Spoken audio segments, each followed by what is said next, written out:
Hey everybody, Melissa here with Bee and Cozy Stitching, and I'm so excited to show you about this time's project. As you can see behind me, we're going to be making charming keychains. And what I love about these is that you can use beads and baubles and bits and trims and even packaging from other things, anything that looks kind of interesting.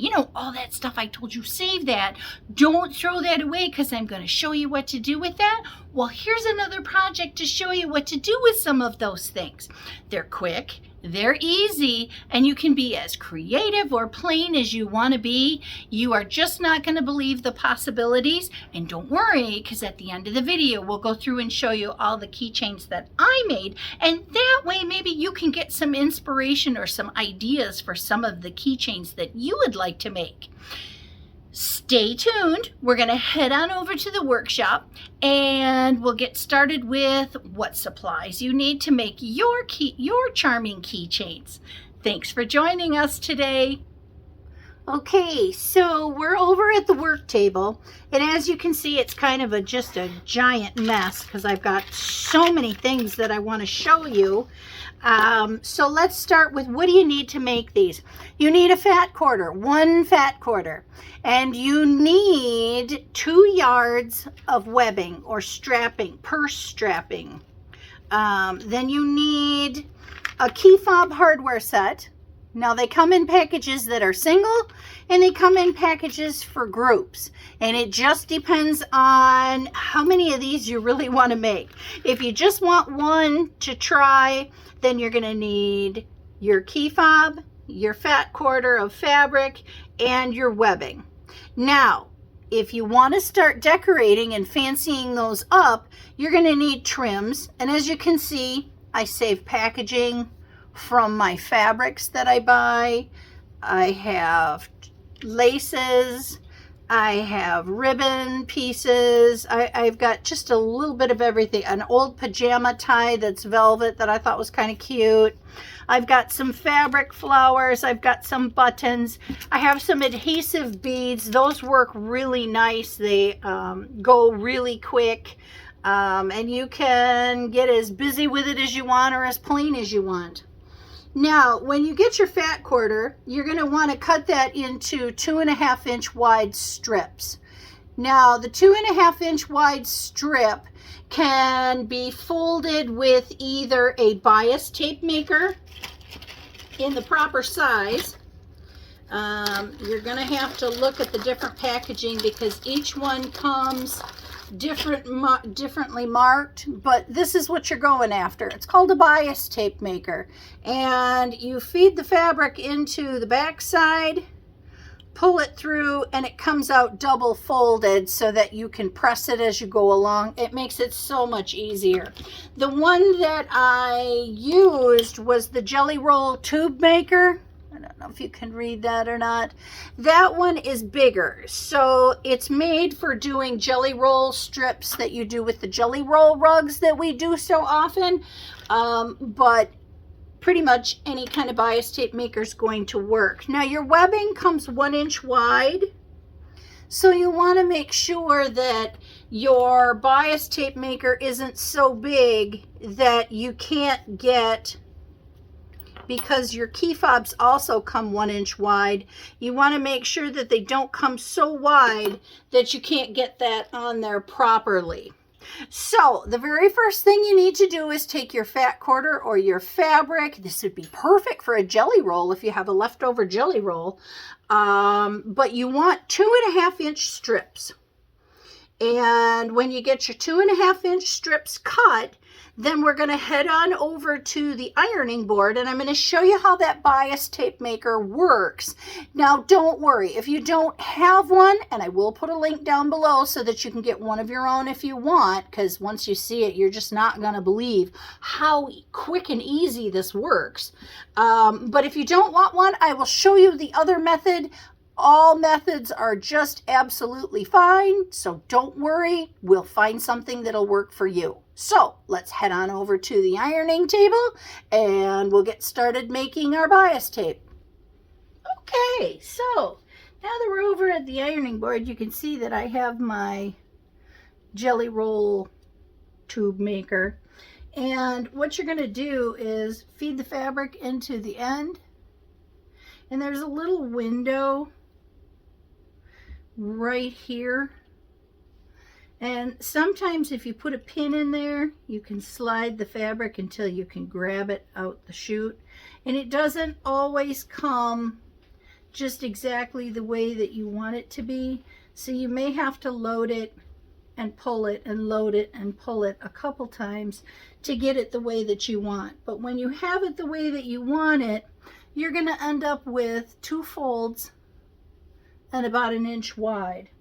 So then it's a simple process of putting the iron on top of there. I like to pull it out a little ways, and then I like to actually hold it because I don't want it to spread apart. I want the 2 sides to meet. I don't know if you can see that, but see how they meet right in the middle there? So I have my fold, and then my fold, and then it meets in the middle. So that's how quick and easy it is to do with the bias tape maker. If you don't have a bias tape maker, make sure your strip is good and flat. And then basically it's as simple as folding one side to the middle, down the strip. Now I eyeballed this because I've done so many of them, I pretty much know where the center is. Let me back this up a bit. If you are just getting started, you're going to want to fold your 2.5 inch strip in half and then press it. And what that does when you open it up, see there's a crease, a fold in there, and it shows you where to fold your sides into to meet, and then you can press down. Now this one you're going to have a little more iron time, so it might get a little hot. But it does, in effect, exactly the same thing. Exactly the same size. Okay? So whichever method you choose to use is totally fine. There isn't a right way or a wrong way. It's just for me, because I like to do a lot of them at one time, it is so quick and easy just to pull and press. So yeah, that's what I do. So I use my bias tape maker, and whichever way you choose for you is totally fine. Remember, nothing's ever right or wrong. It's just what works better for you. So what I'd like you to do is go ahead and take all your strips that you've cut and prepared at your 2.5 inch for however many of the keychains that you want to do. As you can see, I've got a pile, so it's going to take me a bit to get all of my strips pressed and prepped and ready for us to use. So I'm going to go ahead and press all mine, and then I'm going to meet you at the sewing table. So you go ahead and get all of your 2.5 inch strips prepped so that you've got your bias tape made to this point. Fold it in half, fold each side to the middle, press it flat so that you end up with something that looks like this. Okay? All right, see you in a bit. Okay, so now you've got all your strips made into what we'll call bias tape. So what that means is your 2.5 inch strip has been pressed so that both sides meet in the middle, and it leaves you with approximately a 1 inch piece of fabric. What you need to do at this point, which I don't know if you've done it prior to this or not, but you want to make sure and cut off the selvage, because you really don't want to waste your, oh, that's cute, the new selvages. You really don't want to waste your webbing by butting it up next to some place you're going to cut it off anyway, because this is probably next to your well, truthfully, your hardware is more pricey, but still, point being, why waste it if you don't have to? So now what you're going to do with the side that's folded up and the smooth side down, you're going to place your webbing on top of both of those folded sides, and you're going to stitch down one side and then come back and stitch down the other side. Now there's no special instructions here. It doesn't require a special foot. It doesn't require a special stitch length. It doesn't require a special needle. Your size 14 universal needle will work just fine on this. You just want to make sure that you sew down both sides, and you want to stay close to the edge. Whatever that looks like for you, you want to stay close to the edge when you're attaching your webbing. And yes, it's going to slide around a little bit. Will your even feed foot help you? I don't know. You're welcome to try. I don't feel I need it, so I don't bother with it. I leave mine off. And I just go ahead and use a regular foot with a regular stitch length, and I cruise down until I get to the bottom. Now this piece is taking a little bit longer than our fat quarter pieces because this scrap happened to be an actual jelly roll strip, and I just wanted to use it up because I thought it was really pretty next to this webbing, and I thought, oh, wouldn't that be fun? Let's just go ahead and do this one. And as long as I'm doing it, I will go ahead and I will stitch down the entire length of the strip, and then I'll subcut it into my little keychain pieces when I get all the way done. And whatever I have left over, I'll put into a bag and save for another project, because it makes great handles on tote bags, on purses, on boxes, bowls. So we'll save that for another crafting project. And I'm just about there at the bottom so you can see what I'm talking about. And I forgot to cut the selvage off on this side, so let's see how good I can cut with my left hand. Oh yeah, piece of cake, we'll take it. We'll take it. I wouldn't want to have to do a lot of it, but for what we had to do, worked just fine. Okay, so when you get to the bottom, then go ahead and take it off, and at this point you're going to cut away the excess. Let's flip it over so you can see properly. You're going to cut away the excess webbing because you don't need it, and this can go into your scrap pile and be made into something else. So then once you have one side attached, you're going to attach the other side. So you're going to go down the whole length. Again, just right off the edge there is good enough. Yeah, it kind of squishes a little bit when you're doing it, so it does stick out a little bit on each side, but I think that that adds a little bit of a decorative touch, and I think it's pretty cool, so it doesn't bother me, so I just leave it. And then I cruise down to the bottom of the strip. And we're almost there, so hang in there. I know this is kind of boring watching me sew, but we're just about there.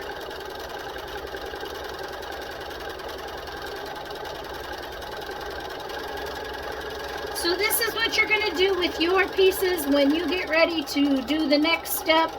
Now that you've got them all pressed, you're going to put your webbing on top of the folded side with the flat side down. And you're going to stitch using a straight stitch. No special foot, no special length, no special needle, no special nothing. Piece of cake. Oh, and don't you know it? We air sewed the whole way. Isn't that funny? That's how it always works. Anyway, you get the idea. You know how to sew. You're going to make sure that you sew both sides so that they're attached. And then when you get that done, we'll head on over to the work table and I'll show you what to do next. But in between, I'm going to go ahead and wind another bobbin, and I'm going to finish all of my strips. And then I will meet you over at the work table. So go ahead and stitch yours together, and then we'll get on to the next step. Okay, kids, so now you've got all of your webbing strips attached. Let me clear the table here. Sorry about that. Now you've got all of your webbing strips attached to your bias strips. And so at this point now what we have to do is measure up 12 inches and cut. Now, when you end up with extra, and you most likely are going to, don't get rid of this. Put it in a separate spot. Start a pile, a bag. Put them in there because we can use those for other future handles.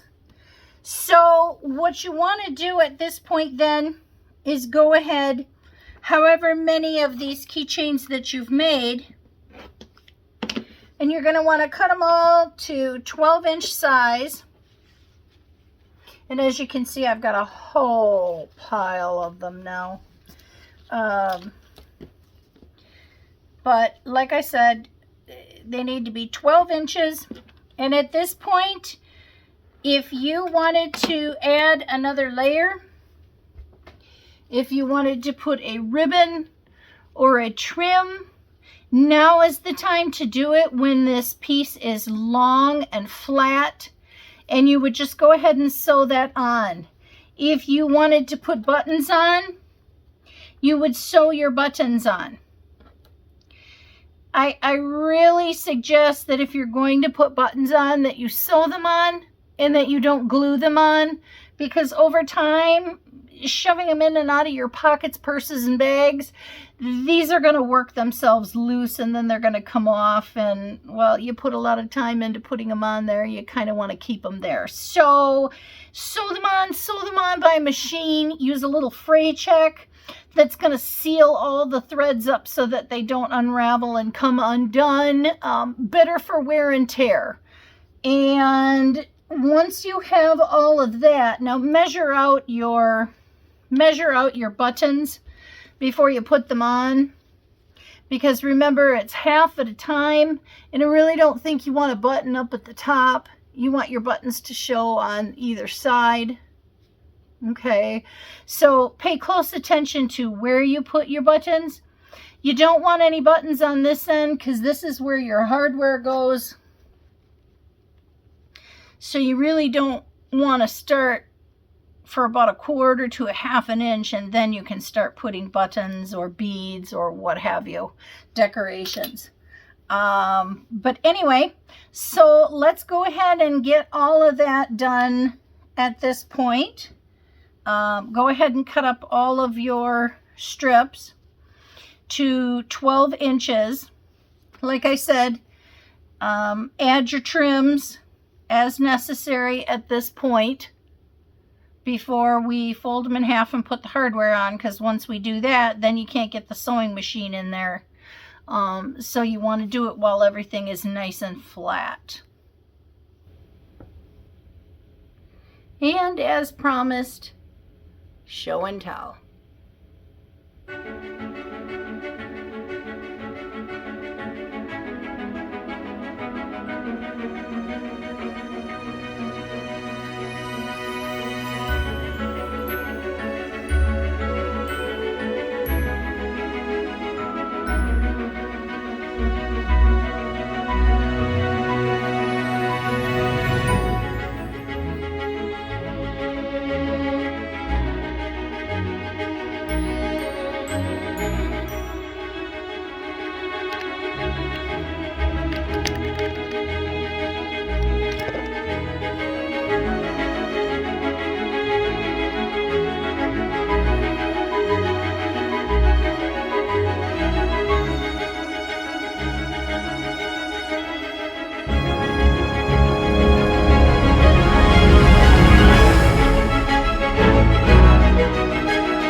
There you have it, everybody.